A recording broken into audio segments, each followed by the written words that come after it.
पाकिस्तान से एक ऐसा बयान सामने आया है जो काफ़ी ज़्यादा हास्यास्पद है, लेकिन वह पाकिस्तानियों के लिए उतना ही ज़्यादा दुर्भाग्यपूर्ण है।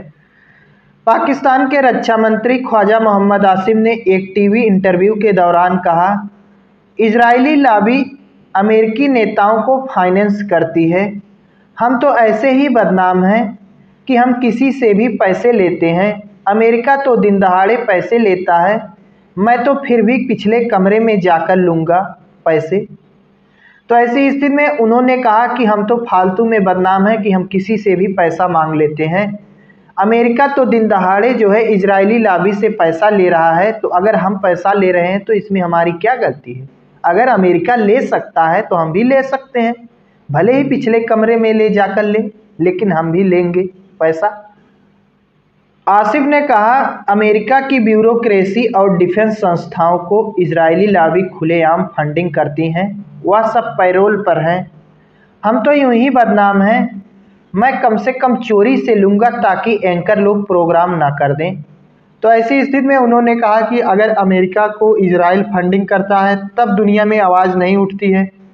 तो ऐसी स्थिति में उन्होंने अपनी चोरी तो उजागर की ही साथ अमेरिका की भी चोरी कहीं ना कहीं उजागर कर दी है, अगर यह बात सही है तो। क्योंकि उन्होंने जो आरोप लगाया है अमेरिका के ऊपर वह कहीं ना कहीं गंभीर आरोप है। इससे अमेरिका और पाकिस्तान के बीच संबंधों में कहीं ना कहीं तनातनी भी मच सकती है। किसी देश के ऊपर इस प्रकार का आरोप अगर आप लगाएंगे, वो भी एक बड़े पद पर बैठकर, तो कहीं ना कहीं संबंध में खटास आना लाजमी है।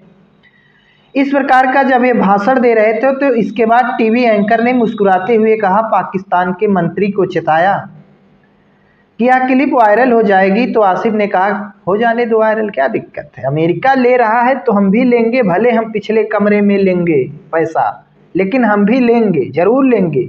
तो ऐसी स्थिति में पाकिस्तान के रक्षा मंत्री के इस बयान से यह स्पष्ट होता है कि अगर पाकिस्तान का दुर्भाग्यपूर्ण दिन आया है तो इन्हीं नेताओं के कारण आया है, जो खुलकर टीवी पर आकर कह रहे हैं कि अगर अमेरिका चोरी करेगा तो हम भी करेंगे, अमेरिका ले रहा है तो हम भी लेंगे।